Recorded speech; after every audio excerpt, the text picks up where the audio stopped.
Okay, तो next इसमें इस चैप्टर में भी नेक्स्ट टॉपिक है हमारा, इट इज़ प्रोबेबिलिटी। ये चैप्टर का नाम भी है और ये भी लास्ट टॉपिक भी है, प्रोबेबिलिटी। ओके, डेफिनेशन यहाँ पर दिया है, देखो तुमको क्या दिया है।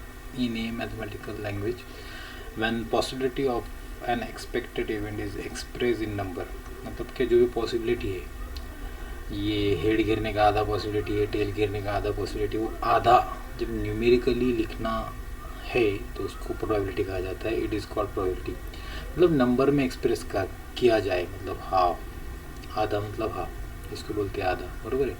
It is express as a fraction, ये फ्रैक्शन ही है, 1/2, 1/3, 1/4, ऐसा उसको फ्रैक्शन ही बोला जाता है। और परसेंटेज, परसेंटेज में भी आ सकता है, क्योंकि ये हाफ है, मतलब क्या 50% है, ये हाफ को ही तुम 50% लिख सकते हो। Okay, half is nothing but 50%। Using the following formula, एक फार्मूला दिया है तुमको। For a random experiment if sample space yes, अगर सैम्पल स्पेस ही तुम्हारे पास यस, जो पढ़े हम अभी, ए इवेंट रहा, सपोज एक इवेंट है ए, देन द प्रोबेबिलिटी ऑफ ए, उसका ये दिया है, प्रोबेबिलिटी ऑफ ए ऐसा डिनोट करते हैं पी ऑफ ए, मतलब प्रोबेबिलिटी ऑफ ए, इसका एक फार्मूला दिया है इसने। It is given by formula, ये फार्मूला दिया है, देखो P of A is equals to n of A, number of element in event A divided by number of element in sample space S। सबसे important चीज़ जो यहाँ पर लिख के भी दी है, ये वाला, the probability is express as a fraction और परसेंटेज, मतलब प्रोबेबिलिटी ऐसा भी बोल सकते हो तुम 75%। ओके, उसके बाद में तुम ऐसा बोल सकते हो कि 25%। 25% मतलब क्या आएगा, 1/4, 1 का 4th पार्ट 25%। ओके, 1/4 मतलब फ्रैक्शन में आ गया, मतलब फ्रैक्शन टाइप में भी तुम्हारा प्रोबेबिलिटी आ सकता है। अच्छा, अब ये ऐसा है तो फिर ये झंझट क्या है, N of A divide by N of S, तो ये यहाँ पर क्या है, देखो ये जो एन ऑफ ए है ये यहाँ पर आ गया 1, और नीचे का तो एन ऑफ एस है तुम्हारा ये वाला, तो यहाँ रहेगा N of S. Okay, similar way एक नेक्स्ट पॉइंट ये भी दिया है तुमको समझने के लिए, क्या दिया है, the probability of any event is from 0 to 1 और 0% to 100%, मतलब हमेशा प्रोबेबिलिटी 0 और 1 के बीच में रहेगा, मतलब 0 रहेगा, 1 रहेगा, या फिर इनके बीच में रहेगा, मतलब less than equals to probability of A is less than equals to 1। Probability of E बोला हूँ मैं, एक इवेंट ई भी हो सकता है, कोई भी इवेंट ले लो ई, तो उसकी प्रोबेबिलिटी कोई भी इवेंट की, मतलब जैसा अब जो डाइस है उसका भी प्रोबेबिलिटी यहाँ दिया है, देखो 0 is less than equal to probability of E is less than equals to 1, मतलब 0 और 1 में लाई करेगा हमेशा प्रोबेबिलिटी, और ये भी दिया है, और 0% और 100% के बीच में लाई करेगा। तो this is very important thing. कुछ लोग क्या करते हैं, गलती से वो बोलता है सर मैंने पेपर में ऐसा लिख दिया, मेरा आंसर 1/4 आना चाहिए था, तो वो आ गया 4/1, तो इसमें क्या गलत हुआ, ज़्यादा तो डिफरेंस नहीं सर, 1/4 था, इधर 4/1 हो गया, तो बहुत बड़ा डिफरेंस है, इसका आंसर 4/1 मतलब 4 आया सिर्फ, क्योंकि 4 रुपया तुम एक को बांट रहे हो, तो वो बांटेगा नहीं, खुद रख लेगा, तो तुम्हारा आंसर 4 आ गया। तो 4 तो प्रोबेबिलिटी आना ही नहीं चाहिए, कभी आ ही नहीं सकता है, क्योंकि प्रोबेबिलिटी बोल रहे हैं कि 0 to 1 ही चाहिए, 0-1 के बीच में ही आना चाहिए, ये तो 4 आ गया, तो ऐसा हो नहीं सकता। तो ये तुमको समझना चाहिए। जैसे देखो कुछ लोग ऐसा कर देते हैं, 3/5 उसका प्रोबेबिलिटी आना चाहिए था, वो उल्टा कर देता है, इसका उल्टा लेता है, मतलब ये उसका प्रोबेबिलिटी आना चाहिए था, प्रोबेबिलिटी ऑफ एक कोई भी इवेंट ले लो, बी ले लिया सपोज, प्रोबेबिलिटी ऑफ बी उसका इतना आना चाहिए था, वो उल्टा लिख के आता है 5/3, ये भी दोनों सेम तो नहीं है। अब उसका होता क्या है प्रॉब्लम, ये करेक्ट आंसर है, ये रॉन्ग है। अब रॉन्ग तो है, लेकिन 5/3 मतलब क्या होगा, 5 रुपया 3 लोगों में बांटना है, तो ये 1 से ज़्यादा आ गया, क्योंकि 3 1 3 1 पॉइंट समथिंग आएगा, मतलब क्या ये 1 से ज़्यादा आ गया, मतलब क्या ये प्रोबेबिलिटी हो ही नहीं सकता।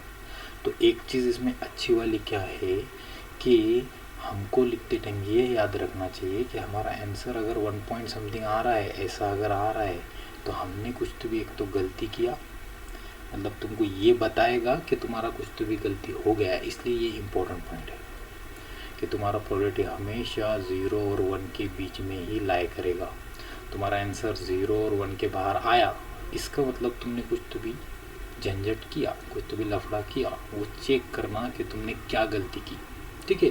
सो ये कुछ इंपॉर्टेंट पॉइंट थे। अगला क्या दिया है देखो, ये फर्स्ट एग्जांपल है, शॉर्ट एग्जांपल में भी दिया है, लेकिन समझने के लिए भी तुमको यहाँ पर समझ जाएगा कि प्रोबेबिलिटी कैसा फाइंड आउट करना है। जैसा फॉर्मूला अभी मैं पिछले ही स्लाइड में बताया था कि प्रोबेबिलिटी ये का फॉर्मूला क्या है, कोई भी इवेंट का प्रोबेबिलिटी लेना है, प्रोबेबिलिटी ऑफ सी लेता हूँ, सी इवेंट है सपोज, तो उसमें के एलिमेंट एन ऑफ सी लेना पड़ेगा divide by N of S लेना पड़ेगा।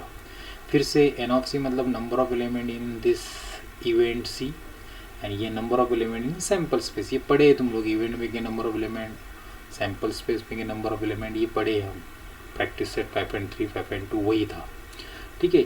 तो यहाँ से प्रोबेबिलिटी मिलेगा। अब सिर्फ नया कंसेप्ट ये है कि प्रोबेबिलिटी ऐसा निकालना है, मतलब N of C divide by N of S, बस ये दोनों डिवाइड कर दो, ऊपर न्यूमरेटर डिनोमिनेटर ले लो, डिवाइड होगा तो डिवाइड करो, नहीं होता है तो छोड़ दो, दैट इज़ योर प्रोबेबिलिटी। अब वैसे ही यहाँ पर निकालना है, इफ टू कॉइन्स और toss find the probability of the following events, तो दो कॉइन पहले जब टॉस किए तो उसका सैम्पल स्पेस क्या आएगा वो निकालना पड़ेगा। दो कॉइन है तो सिंपल है, हेड हेड एक एलिमेंट रहेगा, टेल टेल एक एलिमेंट रहेगा, फिर tail head and head tail, बस यही 4 एलिमेंट्स रहेंगे। वो जो फॉर्मूला दिया है उससे भी ले सकते तुम लोग के 2 पॉसिबिलिटीज है हेड कॉइन का, और कितना कॉइन है 2, तो इसका पावर 2, तो एलिमेंट्स कितना आना चाहिए 4, तो ये 4 है, ठीक है। अब ये एस आ गया तो एन ऑफ एस क्या आएगा, इसमें के टोटल एलिमेंट 4 है तो इसलिए 4 आएगा। अब प्रॉब्लम सॉल्व करना पड़ेगा। पहला देखो क्या बोला है, फर्स्ट क्वेश्चन बोला है गेटिंग एटलीस्ट 1 हेड। अब ये फर्स्ट वाले को सॉल्व करने के लिए मैं इसको कुछ तो भी इवेंट नाम दे देता हूँ। इवेंट दिया ए इवेंट क्या दिया है, getting at least 1, getting at least 1 head ऐसा दे दिया मैं, ठीक है। ये ए इवेंट ले लिया मैं पहला वाला 1 हेड, तो फिर ए क्या आएगा, देखो हमारे पास एलिमेंट क्या क्या सकते, कम से कम 1 हेड चाहिए। यहाँ कम से कम 1 चाहिए था, 2 है तो चलेगा हमको, ये यहाँ आएगा। यहाँ कम से कम 1 चाहिए था, नहीं है छोड़ दो इसको, ये कम से कम 1 चाहिए था है तो यहाँ पर आएगा TH आएगा, इसमें HT भी आएगा कम से कम है तो, ठीक है। कम से कम 1 चाहिए, 2 रहा तो चलेगा, यहाँ पर 0 है तो वो नहीं चलेगा, ठीक है। ये टोटल एलिमेंट्स कितना है, एन ऑफ ए आएगा, इधर कॉमा देकर इधर ही लिख लेता हूँ, एन ऑफ ए आया तुम्हारा 3 एलिमेंट्स है, तो यहाँ से प्रोबेबिलिटी निकल जाएगा, प्रोबेबिलिटी का फॉर्मूला। अगर प्रोबेबिलिटी ऑफ ए निकालना है तो प्रोबेबिलिटी ऑफ ए आएगा N of A divided by N of S, sample space S, value plug in करो। एन ऑफ ए कितना है तुम्हारा, एन ऑफ ए ये 3, और एन ऑफ एस कितना है, सैम्पल पॉइंट 4, तो ये आ गया तुम्हारा आंसर पहले का। सिमिलर वे अगर इसी वे से हम सेकंड एग्जांपल सॉल्व करें तो सेकंड एग्जांपल का हमारा आंसर आएगा, देखो सेकंड में क्या बोला है, गेटिंग नो हेड, इसको मैं बी नाम दे देता हूँ, गेटिंग नो हेड, हेड ही नहीं चाहिए उसको, तो फिर बी में कितने एलिमेंट आएगा, एक भी हेड नहीं चाहिए। यहाँ हेड है तो ये नहीं चलेगा, यहाँ नहीं है तो ये चलेगा। यार गेटिंग नो हेड, कुछ भी हेड नहीं चाहिए, इधर हेड है तो ये नहीं चलेगा, मतलब ये एक ही एलिमेंट आएगा। तो इसमें ये बी एलिमेंट है तुम्हारा, तो बी में कितने एलिमेंट आए 1, तो एन ऑफ बी आएगा तुम्हारा, N of B is equals to 1।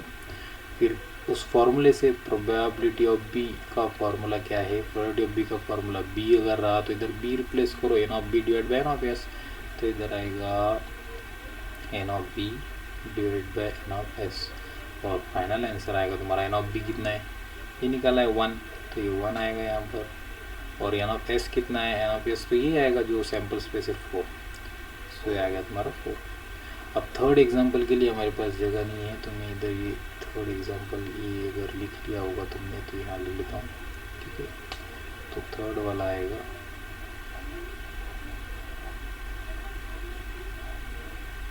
ठीक है, थर्ड वाला यहाँ लेता हूँ। थर्ड में क्या बोला है, थर्ड एग्जांपल में बोला है the digits on the first die is greater than the digits on the second die. Okay, ये इसमें नहीं आएगा, सॉरी, ये डिजिट ऑफ द डाई का एग्जांपल इसमें आया है, सॉरी इतना ही है, 1 और 2 दो ही पार्ट थे, ठीक है। अब नेक्स्ट वाले स्लाइड में जाएंगे हम लोग। अच्छा, ये क्वेश्चन इसमें नहीं बनता क्योंकि डाई का एग्जांपल नहीं है ये, तो ये इसमें बनेगा नहीं, गलती से ये प्रिंट हो गया। नेक्स्ट वाला देखो क्या है, सेकेंड एग्जांपल में तुमको क्या दिया है, if two dice are rolled simultaneously find the probability of the following events. अब दो डाइज रोल्ड साइमल्टेनियसली, एक साथ तुमने दो डाइज रोल आउट किया है तो सैम्पल स्पेस पहले लिखना पड़ेगा, बहुत बड़ा आता है, तुमको पता है 2 डाइज है। तो पहला एलिमेंट आएगा 1 1, फिर आता है 1 2, फिर आता है 1 3, फिर आएगा 1 4, फिर आएगा 1 5, फिर आएगा 1 6। इसी तरीके से 2 1 2 2 2 3, फिर 2 4, फिर 2 5, फिर 2 6। उसी तरीके से 3 1 3 2 3 3 3 4 3 5 3 6, फिर 4 1 4 1 4 2 4 3 4 4 4 5 4 6 5 1 5 2 5 3 5 4 5 5 5 6। लास्ट रो आएगा यहाँ पर 6 1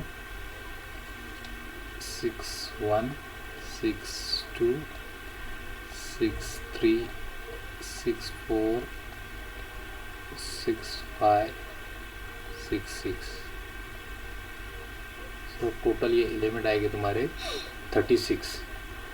तो इस बार लिख रहा हूँ एन ऑफ एस, यहाँ पर है तुम्हारा एन ऑफ एस इज 36। ठीक है, टोटल 36 है। तो पहला क्वेश्चन देखो क्या बोला है, फर्स्ट वाला सॉल्व करेगी।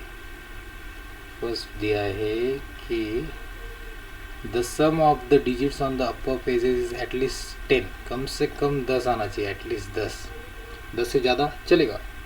तो कम से कम 10 वाले देखो 6 और 4 ये 10, ये एक है, 6 और 4 इधर भी एक है, ये 10, ये 5 और 5 10। कम से कम 10 चाहिए, ज़्यादा चलेगा, मतलब ये एलिमेंट भी आएगा, 5 6 11 वाला भी आएगा ना, 6 5 11 आएगा, ये भी आएगा, मतलब टोटल इतने एलिमेंट आएंगे। 5 और 4 9 होता है, ये भी 5 और 4 9 होता है, 6 और 3 9, ये सब 9 के नीचे आएंगे इधर के सब, मतलब इतने एलिमेंट्स आएंगे। सिर्फ कम से कम 10 बोला है, 10 से ज़्यादा रहा तो चलेगा। सम बोला है, और ये एक चीज़ इंपॉर्टेंट है, सम ऑफ द डिजिट्स, मतलब ये जो डिजिट्स आए हैं दोनों के, दोनों डाइस के, उनको सम करना है। Sum of the digits on the upper faces, upper face पे जो गिरते हैं ऊपर, वो 1 3 1 4 जो हम लोग डाइस में ऊपर गिरता है वो अपर फेज। तो एटलीस्ट 10 बोला है, कम से कम 10 चाहिए, तो इतने एलिमेंट आएंगे, वो यहाँ पर हम लिखेंगे किसमें, ये फर्स्ट में। तो फर्स्ट में मैं इसको नाम दे देता हूँ, इसको ये जो पहले वाला एग्जाम्पल है उसके इवेंट ए दे देता हूँ, और ये जो दूसरा वाला रहेगा उसको इवेंट बी नाम दे देता हूँ। तो ये में मैं डायरेक्टली एलिमेंट लिख रहा हूँ। एलिमेंट कितना आएगा, इसका एलिमेंट्स आएगा ये वाला 4 6, पहला एलिमेंट 4 6, दूसरा एलिमेंट 5 5 5 5, तीसरा एलिमेंट 6 4, चौथा एलिमेंट 6 5, पांचवा एलिमेंट 5 6 5 6, और लास्ट एलिमेंट 6 6। 5 आना चाहिए, ये 1 2 3 4 5 हो गए, 1 2 3 4 5 6 6 है ना, तो 6 6। तो ये टोटल इतना आ गया, एन ऑफ ए आया तुम्हारा दैट इज 6, 1 2 3 4 5 6 आ गया। तो अब क्या करो, फिर से फॉर्मूला प्रोबेबिलिटी का, प्रोबेबिलिटी ऑफ ए वो आएगा N of A divided by N of S. तो यहाँ आएगा एन ऑफ ए, तो हमने निकाला ये 6 6 डिवाइडेड बाई ये वाला 36, यहाँ पर आएगा divide by 36 is equal to 6 1 ज़ा 6 6 6 ज़ा 36। तो आंसर आएगा 1/6। अब यहाँ डिवाइड नहीं कर सकते, कुछ बच्चे करते हैं 1/1 1 6 ज़ा 6, तो वो गधो यही आएगा 1/6, तो इसलिए वो करने का ज़रूरत नहीं, सॉरी। तो बच्चों को बोलता हूँ तो निकल गया, ठीक है, 1/6 आएगा। तो प्रोबेबिलिटी ऑफ ए आएगा तुम्हारा 1/6। अभी दूसरे इसमें क्या कर रहा हूँ, ये सेकेंड वाला सॉल्व करने के लिए ये इधर लिख लेता हूँ, एन ऑफ एस तुम्हारा 36 था, तो इधर लिख रहा हूँ N of S is equal to 36, ये अलग से लिख रहा हूँ, वहाँ था वो। अब सेकेंड पार्ट देखो, सेकेंड में क्या दिया है, the sum of the digits on the upper page is 33। अब 33 3 आएगा ऐसा अपर फेस का सम देखो, उसको मैं यहाँ ए नाम दिया था, इसका सेकेंड पार्ट को बी नाम देता हूँ। देखें कितने एलिमेंट आते हैं उसमें। तो देखो एलिमेंट जिसका सम आना चाहिए कितना, sum of the digits on the upper face is 33। 33 आएगा नहीं क्योंकि ये मैक्सिमम नंबर है। 6 + 6 12, 12 के ऊपर कभी आ ही नहीं सकता है। तो यहाँ कोई एलिमेंट आएगा क्या, नहीं, कुछ नहीं आएगा इस ब्रैकेट में। इसका मतलब इसके एलिमेंट कितने हैं एन ऑफ बी के, कुछ नहीं, मतलब 0 है, एक भी एलिमेंट नहीं है इसमें। तो इसका प्रोबेबिलिटी क्या आएगा, N of B is equal to probability of B आएगा N of B divided by N of S. तो फिर से वैल्यू सब्स्टिट्यूट करो, एन ऑफ बी तो 0 है तो 0 पुटअप किया, डिवाइड बाय 36 यहाँ पर आएगा एन ऑफ एस डिवाइड में, तो ये आएगा 36। तो ये आया तुम्हारा पी ऑफ बी। सिंपल था, ज़्यादा हार्ड नहीं है, सिर्फ फॉर्मूला तुमको रेक्टिफाई करना है। और एक बात रेक्टिफाई करना है बोले तो बहुत से बच्चे बोलते हैं सर याद रखना पड़ता है, ऐसा कुछ भी नहीं है। कुछ कुछ चीज़ें तुमको पढ़ाई के लिए करना पड़ेगी और वो इम्पॉर्टेंट है। ये टिप्स पे चाहिए, ये फॉर्मूले तुमको याद रहना चाहिए। कभी भी कुछ भी पूछा तो ये प्रोबेबिलिटी ऑफ बी का फॉर्मूला क्या है, N of B divide by N of S. Probability of A क्या आएगा, N of A divide by N of S. ये एन ऑफ ए कहाँ से आता है, तो इवेंट से आता है। सैम्पल स्पेस से ये एन ऑफ एस आता है, सैम्पल स्पेस में जितने एलिमेंट्स हैं वहाँ से ये एन ऑफ एस आता है। बहुत सादी चीज़ें होती है ये, लेकिन इसके लिए तुमको प्रैक्टिस ज़रूरी होता है। मैथ्स में सिर्फ प्रैक्टिस इम्पॉर्टेंट है, वो करोगे तो सब आसान जाएगा। नहीं तो फिर सब्जेक्ट बेवफा सब्जेक्ट है मैथमेटिक्स, ये बहुत से लोगों को दगा दे देता है टाइम पे, ठीक है, याद नहीं आता है, पढ़ के जाओ और टाइम पे नहीं आता है। ओके, नेक्स्ट थर्ड एग्जांपल है, देखो क्या दिया, देखो there are 15 tickets in a box. 15 ticket है एक बॉक्स में, ये बॉक्स ले लिया सपोज, इसमें टिकट है 15, ऐसे टिकट रखे हुए 1 2 3 4 5 ऐसे 15 तक है। आगे क्या बोला है, 15 ticket in a box each bearing one of the number from 1 to 15। इसमें नंबर दिए, पहले इसको 1, दूसरे को 2 3 4 5 ऐसे टोटल नंबर देखिए, लास्ट वाला 15 नंबर का है, 1 5 15, ठीक है। 1 ticket is drawn at random from the box. Box को बिना देखे, मतलब हम ऐसा देख के निकाल रहे हैं एक कार्ड को, तो वो कार्ड मिक्सअप है उधर, ठीक है, कार्ड नहीं, वो क्या टिकट दिया, टिकट्स मिक्सअप है, तो मैं एक कोई तो भी टिकट निकालने वाले हो, रैंडमली निकालने वाले हो ऐसा बिना देखे। Find the probability of event that the ticket drawn. पहला वाला क्या प्रोबेबिलिटी निकालना है, फर्स्ट वाले का सोल्यूशन। फर्स्ट वाला क्या बोला है, शोन एन इवन नंबर, मतलब ये तुम्हारा एक इवेंट है, तो इवेंट को मैं अभी ए बी हर बारी से लेते, कोई तो भी नया लेते, ई नाम दिया इवेंट को। शोन वो लिख सकते तुम लोग, जगह है यहाँ पर तो लिख रहा हूँ, shown an even number. Even number show up करना चाहिए ऐसा बोल रहा है, ठीक है। तो इवन नंबर शो अप करने के लिए मैं पहले इसको ई को सेट फॉर्म में लिखता हूँ। उसके पहले मुझे ये लिखना पड़ेगा सैम्पल स्पेस, तो मैं क्या करता हूँ, इसको 2 में डिवाइड कर देता हूँ। तो पहले हम सैम्पल स्पेस लिख लेंगे। सैम्पल स्पेस में देखो क्या आएगा, यस में क्या आएगा, ये एलिमेंट्स आएंगे सब, टिकट्स पे जो नंबर है बियर किए हुए रखे हुए उस पर नंबर लिखे हुए 1 2 3 4 5 6 7 8, बाद में 9 10 11 12 13 14 15, ठीक है, ये नंबर से। अब क्या बोला, शोन एन इवन नंबर। अब इसमें इवन नंबर ढूंढो। इवन नंबर कौन से देखो, ये नंबर इवन है 2, फिर ये नंबर इवन है 4, फिर ये 6 इवन है, ये 8 इवन है, 10 इवन है, 12 इवन है, 14 इवन है। अच्छा, इतना तो सिंपल डेफिनेशन सबको आता है, इवन सबको पता है, लेकिन फिर भी बता रहा हूँ, 2 से डिवाइड होता है वो नंबर इवन है, ठीक है। सो इस सबको 2 से डिवाइड कर सकते हैं हम लोग। तो ये आएगा 2 4 6 8 10 12 14, यहाँ तक क्या आएगा क्योंकि अगला नंबर 15 है। सो एन ऑफ ई आएगा, ये टोटल एलिमेंट्स कितने देखो, 3 4 5 6 7, टोटल 7 है, 4 और 3 7 राइट, तो ये 7 है। अब ये अगर 7 है तो इसका डायरेक्टली प्रोबेबिलिटी निकालते हैं, प्रोबेबिलिटी ऑफ ई। इस इवेंट का प्रोबेबिलिटी आएगा N of E divided by N of S. तो एन ऑफ ई कितना है, number of element in E 7, और नंबर ऑफ एलिमेंट यस कितने, ये एलिमेंट कितने हैं 1 to 15, मतलब 15 है, तो इधर 15 आएगा। 7 से हम डिवाइड नहीं कर सकते, लेकिन कुछ लोग करते हैं, 7/7 1 ज़ा 7 7 2 ज़ा 14, तो 1/2 के आगे आसपास आएगा बोलते हैं। ऐसा कुछ नहीं चलेगा, क्योंकि डिवाइड नहीं हो रहा है तो छोड़ दो। यही आंसर तुम्हारा परफेक्ट आंसर है, इतना ही आंसर तुमको लिखना है। ओके, सेकेंड पार्ट क्या दिया है देखो तुमको यहाँ पर, सेकेंड पार्ट दिया है shown a number which is a multiple of 5। अब यहाँ पर मैं ई के ई लिया था, इधर कुछ तो एफ जी एच एच ले लेता हूँ, कुछ तो नया नाम लेते हैं तो ज़रा अच्छा लगता है। ठीक है, इवेंट एच, एच क्या लिया है, which is multiple of 5, number multiple of 5, number multiple of 5, 5 का मल्टीपल चाहिए बोला है।